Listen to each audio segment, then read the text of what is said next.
The silence of a new house is never truly silent. It's a symphony of settling wood, humming pipes, and the rhythmic clicking of a cooling furnace. But the sound that woke me up at 3:14 a.m. wasn't mechanical. It wasn't the wind. It was a sharp, jagged gasp for air, followed by a long, trembling wail. It was the sound of a child crying.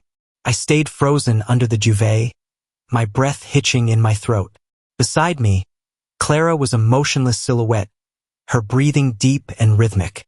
She hadn't heard it, or maybe she was pretending not to. We had moved to this town specifically to forget sounds like that. We had moved to Blackwood Lane to bury the grief of 3 failed pregnancies and the hollow silence of an empty nursery. The crying came again. It was muffled, filtered through layers of old oak and insulation, but it was unmistakable. It was coming from directly beneath our bedroom, from the basement. I swung my legs out of bed, the floorboards groaning in protest. My heart hammered against my ribs like a trapped bird. I didn't turn on the lights. I didn't want to see the reality of the peeling wallpaper or the boxes we hadn't unpacked. I grabbed the heavy mag light from the nightstand and stepped into the hallway. The air in the hall was 5 degrees colder than the bedroom. I walked toward the kitchen, my bare feet sticking slightly to the linoleum. The basement door stood at the end of the pantry. It was a heavy, reinforced slab of wood that the previous owner had secured with a literal deadbolt and a rusted padlock. I had joked about it being a wine cellar for vampires when we first toured the place. Now, staring at it in the moonlight, it looked like a tomb. I pressed my ear to the wood. "Help me. Please. It's so dark." The voice was tiny, high-pitched. A girl, maybe 6 or 7 years old. The sobbing was frantic now, the kind of crying that comes when a child has been hyperventilating for hours. "Is someone there?" I whispered. My voice sounded pathetic, thin. The crying stopped instantly. The silence that followed was heavier than the noise. It was a predatory silence. I stood there for what felt like an hour, my hand hovering over the padlock. Just as I turned to walk back to the bedroom, a tiny palm slammed against the other side of the door.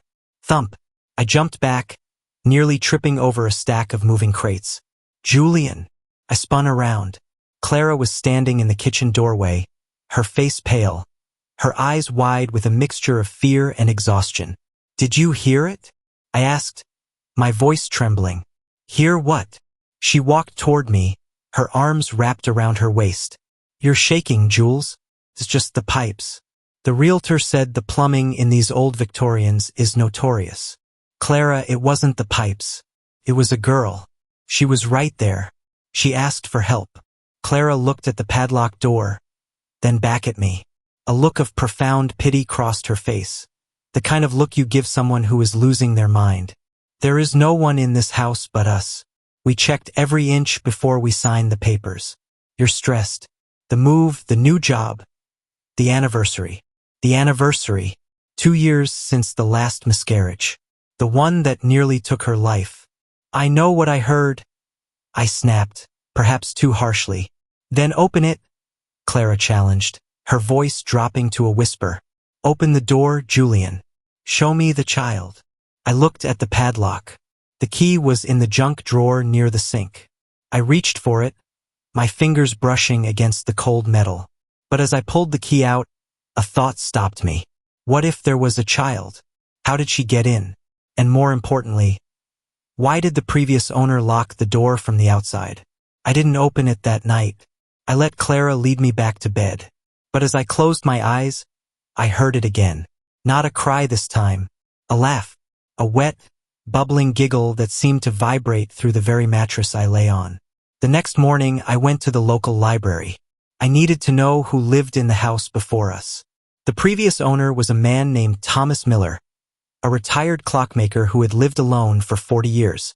He died in his sleep, and the house had sat vacant for 2 years before we bought it. But it was the records from the 1970s that chilled me. A family named the Hollisters had lived there. They had a daughter named Sarah. In the winter of 1974, Sarah went missing. The police searched the woods, the lake, every inch of the town. They never found her. Her parents moved away a month later, leaving the house to rot. I sat in the dim light of the library stacks, staring at a grainy microfilm photo of Sarah Hollister. She had bright eyes and a gap-toothed smile. She was wearing a dress with little daisies on it. Finding what you're looking for? I jumped. A man was standing at the end of the aisle. He was old, with skin like crumpled parchment and eyes that seemed to see right through me. Just researching the house, I said, closing the folder. The Blackwood place, the man said, nodding. People don't usually stay long. Miller was the only one with the stomach for it. He was deaf in his later years. A blessing, I suppose. What do you mean? The man leaned in, smelling of old paper and peppermint. Some things don't want to be found, son. And some things, they use what we want most to lure us in. You and your wife, you've got that look. The empty look. I didn't stay to talk. I practically ran back to my car. When I got home, the house was silent. Too silent. Clara's car was in the driveway, but the front door was ajar. Clara? I called out as I stepped inside. No answer. I walked into the kitchen. The junk drawer was open. The key to the basement was gone. The basement door was wide open, swaying gently on its hinges. Clara, answer me. I rushed to the threshold of the basement. The air coming up from the darkness was thick with the smell of wet earth and something sweet, like rotting fruit. Jules? Is that you? Her voice came from deep below. Sounded strange. Echoey. You have to see this. There's a room down here. A hidden room. I clicked on my flashlight and started down the wooden stairs. They creaked under my weight, each step sounding like a gunshot in the cramped space. The basement was unfinished. The walls made of rough-hewn stone and mortar. Dust motes danced in the beam of my light. I reached the bottom. Clara was standing in the far corner, near a stack of old coal bins. She was staring at a section of the wall where the stones had been pushed aside, revealing a narrow crawl space. I followed the sound, she whispered, her eyes glazed. She's in there, Julian. I saw her daisy dress. I grabbed Clara's shoulder. Clara, we need to go. Right now. We're calling the police. No, she said, pulling away. She's scared. She's just a little girl. Clara leaned into the crawl space. Come out, honey. It's okay. We won't hurt you. From the darkness of the hole, a tiny, pale hand reached out. It wasn't the hand of a living child. The skin was translucent, stretched tight over bone, and the fingernails were jagged and caked with dried blood. The hand didn't take Clara's hand. It gripped her wrist with impossible strength. Clara screamed as she was jerked forward, her head slamming against the stone archway. Clara! I lunged for her, grabbing her waist. Something was pulling her into the hole. I could hear the sound of fabric tearing and the wet slither of something moving in the dirt. I braced my feet against the floor and pulled with everything I had. Clara was sobbing, her hands clawing at the dirt. It's not a girl. Julian, it's not a girl. With a violent heave, I managed to yank her free. We both fell backward onto the cold concrete. I didn't wait to see what was in the hole. I scooped Clara up and scrambled toward the stairs. As we reached the top, I slammed the door and turned the deadbolt. I didn't stop there. I pushed the heavy kitchen table in front of the door, my chest heaving. Clara sat on the floor, clutching her wrist. There were 4 deep, purple bruises where the fingers had gripped her. We're leaving, I said, reaching for my phone to call 911. We're leaving tonight. Julian. Clara's voice was hollow. She was looking at the basement door. I looked too. The door wasn't shaking. It wasn't being pounded on. Instead, a small, red ball rolled out from the gap beneath the door. It stopped at my feet. It was a child's toy, a simple rubber ball. But as I picked it up, I realized it was wet. Not with water, with tears. The police found nothing. They spent 6 hours in the basement with high-powered floodlights and AK-9 unit. They found the crawl space, yes, but it was empty. Just a dead-end tunnel that led into the foundation of the house. No body. No girl in a daisy dress. No monster. Vermin, the lead officer told us, looking at Clara's bruised wrist with skepticism. Probably a raccoon or a stray dog got caught in the crawl space. Your wife got spooked, tripped, and the animal nipped her. As for the sounds, wind in the eaves, Mr. Thorne. It plays tricks on the mind. They left us at midnight. We tried to stay at a hotel, but every room in a 50-mile radius was booked for a local festival. We ended up back in the house, huddled together in the living room, every light in the house blazing. Clara was catatonic. She stared at the red ball on the coffee table as if it were a ticking bomb. I saw her eyes, Julian, she whispered around 2 a.m. They weren't Sarah's eyes. They were empty, like someone had scooped out the light with a spoon. Don't think about it, I said, though my own mind was a frantic loop of that pale hand and the wet giggle. We'll get a contractor tomorrow. We'll seal that basement with concrete. We'll sell the house at a loss. I don't care. It won't matter, Clara said. Her voice was flat, devoid of emotion. It's not in the basement anymore. I felt a chill wash over me. What do you mean? She pointed to the ceiling. From the floor above us, our bedroom, came the sound of footsteps. Slow, heavy footsteps. Not the light pitter-patter of a child, but the deliberate gait of an adult. And then the crying began again. But this time it wasn't a child. It was the sound of a woman wailing in absolute, soul-shattering grief. That sounds like you, I whispered, my heart freezing. It is me, Clara said, her eyes finally meeting mine. But I'm sitting right here. I grabbed the mag light and began to climb the stairs. Each step felt like wading through molasses. The air on the second floor was thick, the oxygen seemingly replaced by a heavy, metallic fog. I reached our bedroom door. The wailing was coming from inside. It was visceral, loud enough to make the doorframe vibrate. I kicked the door open. The room was empty. The bed was made. The window was locked. But the wailing continued, emanating from the center of the room. I swung the flashlight around, the beam cutting through the darkness. In the corner of the room, near the closet, I saw it. A shadow. Not a shadow cast by an object, but a hole in the light. It was the shape of a woman, slumped on the floor, her head buried in her hands. Who are you? I yelled. The shadow woman looked up. She didn't have a face, just a smooth, gray expanse of static where features should be. She reached out toward me, and the wailing intensified, turning into a scream that felt like a physical blow. I backed out of the room, slamming the door. I ran back down to the living room, but Clara was gone. The front door was wide open, the cold night air rushing in. Clara! I ran out onto the lawn.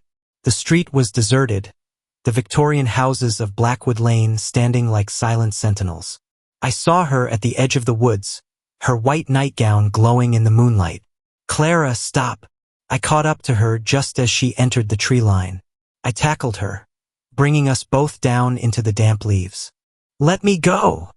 She shrieked, fighting me with a strength I didn't know she possessed. She needs me. She's cold. She's under the roots. There is no she. I yelled, pinning her arms down. Clara, look at me. It's a trick. It's the house. She stopped struggling suddenly. Her body went limp. She looked at me, her eyes clearing for a moment. Julian, the neighbor. Marcus. He was there. Who? The neighbor. I saw him in the woods. He was carrying a shovel. He told me Sarah was waiting for a new mother. I looked toward the neighboring house. Marcus was a quiet man in his 50s who spent most of his time gardening. He had been the one to bring us a welcome pie when we moved in. I helped Clara up and led her back to the house. I locked every door and window. I grabbed a kitchen knife and sat by the window, watching Marcus's darkened house. The sun began to rise, a pale, sickly yellow. There was a knock on the door. I approached the door, knife hidden behind my back. I looked through the peephole. It was Marcus. He was wearing a flannel shirt and holding a thermos. He looked perfectly normal. I opened the door an inch. What do you want, Marcus? He smiled, but the smile didn't reach his eyes. Heard a lot of commotion last night, Julian. The police, the screaming. Is Clara all right? She's fine. We're leaving. Leaving? So soon. Marcus tilted his head. The house hasn't even finished with you yet. It takes time to digest a soul, you know? I gripped the knife tighter. Get off my porch. Marcus didn't move. Thomas Miller didn't die in his sleep, Julian. He died because he stopped listening. He stopped feeding the basement. Sarah gets hungry. And when Sarah is hungry, she remembers what happened in 1974. What happened? Marcus stepped closer, his voice dropping to a gravelly whisper. Her father didn't lose her. He traded her. For the house. For the land. This town was built on trades like that. One life for a century of prosperity. You're insane, I said, slamming the door. I turned to find Clara standing in the hallway. She was holding a shovel. Jules, she said softly. I remember now. Remember what? Why we came here. Why we chose this house. A sickening realization began to dawn on me. We hadn't found this house on a listing. We had been sent a letter. An anonymous letter with a key and a deed. We didn't buy this house, Clara, I whispered. No, she said, her voice dripping with a terrifying sweetness. We inherited it. My maiden name. It wasn't just a coincidence. Clara's maiden name was Hollister. The girl in the basement, Clara said, moving toward me with the shovel. She's not a stranger, Julian. She's my sister. And she's tired of being alone. I backed away, but my heel caught on the lip of the basement stairs. The kitchen table, which I had used to barricade the door, was gone. The door was open. Clara swung the shovel. I ducked, the metal blade whistling over my head and shattering a cabinet. I scrambled toward the basement stairs, the only way out. I ran down into the darkness. But the basement was different. It was larger, infinite. The stone walls had vanished, replaced by a forest of rotting trees and a sky of gray stone. And there, in the center of the clearing, was the child. She was sitting on a pile of small, bleached bones. She was wearing the daisy dress. Daddy? She asked. The voice didn't come from her mouth. Came from inside my own chest.